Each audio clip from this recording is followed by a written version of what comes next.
Welcome back to LAWSTACHE channel. My name is Anton Vialtsin. I'm an attorney in the Southern District of California here in San Diego. Today we're going to answer one question: whether the Fourth Amendment protects a citizen from video surveillance in a hotel room of another without consent and without a warrant. And before we answer that question, I want to thank you for watching me on YouTube and subscribing to my channel. And if you're listening to the podcast version of this recording on Spotify or Audible, please give my podcast a 5-star review rating and share my channel with all your friends and family. I really appreciate it. And before I forget, you can also buy my t-shirts and other merchandise on my website at lawstache.com, where you'll find the famous Do Not Arrest Me t-shirt or this Friar LAWSTACHE t-shirt. And during the month of December, you can put in a code THANKS2022 to receive a 10% discount. Let's go ahead and discuss this Ninth Circuit case after the short break. Quick message from LAWSTACHE. Are you charged with a crime? Or do you want to know your rights if stopped by police? Watch California attorney Anton Vialtsin discuss legal cases from the Supreme Court, Ninth Circuit, and California state courts on the LAWSTACHE YouTube page. Anton has handled hundreds of federal and state criminal cases, has an in-depth knowledge of the law, and has the best mustache ever. Subscribe to the LAWSTACHE YouTube page. That's LAWSTACHE. Today we're discussing United States versus Nerber, which is a Ninth Circuit case which deals with the Fourth Amendment and video surveillance. Let me give you the facts. A number of defendants went to a hotel room to do some narcotic transactions with confidential informants. Of course, at the time, the defendants did not know that these individuals were informants and working for the government. So at 10 a.m. in the morning, they entered a hotel room which was rented by the FBI and the local police department. Prior to the defendants' arrival, the FBI installed a hidden camera without, of course, the defendants' consent, only with the consent of the informants, and most importantly, without a warrant. Now, at 10 a.m., the defendants arrived. They showed the informants that they had money in a briefcase, which they quickly flashed, and then the informants showed narcotics to the defendants. Now, at some point, roughly 6 minutes later, the informants left the hotel room telling the defendants that they were going to get more drugs. In reality, they thought they were going to get robbed, so they didn't want to do the transaction. And of course, they were working for the government and doing things under the direction of the FBI. Now, for the next 3 hours, the defendants stayed at that hotel room. They brandished weapons, they sampled cocaine, and eventually they were arrested. Now, the defendants argue that the surveillance footage from that hidden camera should be suppressed under the Fourth Amendment because they had a reasonable expectation of privacy in that hotel room and they never consented to the recording. And of course, again, there was no warrant. Now remember, the Fourth Amendment protects you against unreasonable searches and seizures, meaning that, generally speaking, police needs to have a warrant before they can search or seize you, unless they can rely on some exception to the warrant requirement. Here, of course, there's no exception because the defendants did not consent to this recording. So we have to look whether the Fourth Amendment even applies to this situation. Under the Fourth Amendment, in order to invoke the protection, you have to show that you have a legitimate expectation of privacy in the place that's being searched. Of course, the Fourth Amendment protects people, not places. But you still have to show a legitimate expectation of privacy. We know that from the case Katz, which I've discussed on this channel before, and I will link it above and in the description under this video. Now, the lower court relied on a case Carter, a Supreme Court case, which dealt with surveillance of a narcotic transaction where a number of defendants went into apartment, somebody else's apartment, and officers came up to the window, and through the blinds they could see the transactions. Now, the Supreme Court in Carter said that the Fourth Amendment did not protect those defendants because the officers could come up from the outside, could see through the blinds, and the defendants did not have a legitimate expectation of privacy while in somebody else's apartment doing narcotic transactions. Now here, the lower court says this case is different. The type of surveillance is much more egregious. Why? Because we're dealing with cameras. We're not simply looking at a case where police or FBI are doing visual surveillance like they did in Carter. Here, they're relying on a hidden video camera. And the lower court said that's different. Now, the government says that the Fourth Amendment protects you if you have a legitimate expectation of privacy.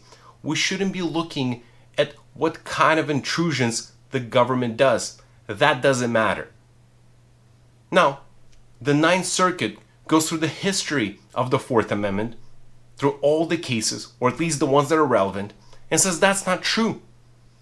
Of course, even in Katz, we're looking whether individual had an expectation of privacy while making a telephone call from a phone booth. Now, that individual closed the door and made a private call.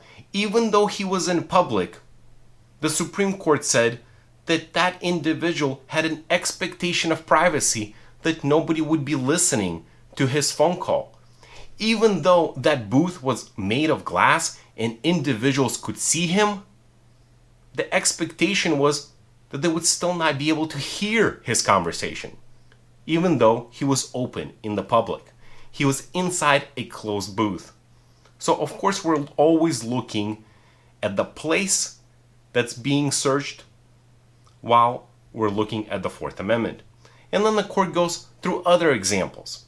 The court says that of course the legitimacy of the person's expectation of privacy in a particular place may be affected by the type and nature of the intrusion. We just discussed Katz, where the Supreme Court held that a person in a glass phone booth had a legitimate expectation that his phone conversation would not be intercepted, even though he could not legitimately expect that his activities within the booth would not be observed. Again, this was a glass phone booth. Then the court in the United States versus Place held that citizen has no legitimate expectation to be free from having his luggage subject to canine sniff by a narcotic detection dog. Then in Bond, which dealt with a situation where the Border Patrol boarded a bus that was traveling from California and Arkansas, and that Border Patrol agent checked the immigration status of the passengers and then randomly squeezed the defendant's canvas bag. The court held that the agent's warrantless manipulation of the bag violated the Fourth Amendment because the defendant had a reasonable expectation that he would not be subject to such a severe intrusion into his privacy. Of course, Bond is again one of those cases I've discussed previously on this channel. Then in United States versus Cuevas Sanchez, which dealt with a situation where police installed a surveillance camera on a power pole and videotaped activities in suspect's backyard. The court held that while Cuevas had no legitimate expectation to be free from occasional snooping into his backyard from passing airplane, he did have a legitimate expectation to be free from constant video surveillance. The unmistakable message of these cases is that the legitimacy of person's expectation of privacy may depend on the nature of the intrusion. Which brings us full circle to the case before us. The court first looks at the subjective expectation of privacy of the defendants. And the court says that at 10 a.m., when the informants left the room, the defendants closed the hotel room, they closed the door, closed the blinds, and they exercised dominion and control over the hotel room. And then they ingested cocaine, they brandished weapons, and they acted in a way that they would not be acting if they knew that they were under surveillance by the FBI or really anyone else. Then the court looks at the objective expectation of privacy. And here, the court again says that even though these defendants did not rent the room, their name was not on the bill, they didn't have the key to the room, they were not doing legal activities within the room. When they were talking to the informants, this was one of the few times they've ever met each other, so they're not regular guests to this particular hotel room. None of that matters, because the court says that people say things and act differently when they're in private versus when they know when people are watching. That's simply how objective expectation of privacy works. And the circuit says that this observation is also consistent how the law treats audio surveillance. There's a federal statute that says that only if one of the participants in the audio recording consents to being recorded, the recording cannot be used against you in the court of law. So here we're dealing with video surveillance.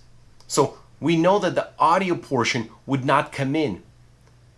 But the Ninth Circuit says, of course, the video shouldn't come in either, because it is consistent how we're treating surveillance by the police when nobody consents and there is no warrant. So to sum up, here's what the Ninth Circuit says. The video surveillance for the first 6 minutes when the informants were inside the room, the defendants took on the risk that they were going to be recorded. They met with a stranger in somebody else's hotel room.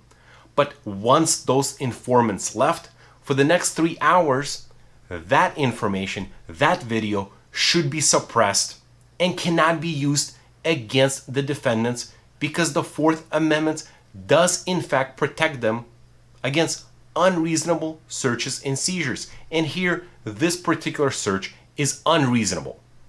The officers should have got a warrant, which they had plenty of time to do. If you enjoyed this video, please click like, subscribe, hit that bell notification button if you're on YouTube, so you're first to know when I post the next video. And if you're listening to the audio recording of this podcast on Audible or Spotify, please give my podcast a 5-star review rating. And again, we're in the holidays now, and if you're interested in purchasing my merchandise, go on LAWSTACHE.com, where you can find this particular t-shirt, as well as my most popular Do Not Arrest Me t-shirt. And during the month of December, if you enter a coupon code THANKS2022, you will receive a 10% discount. Thanks for watching.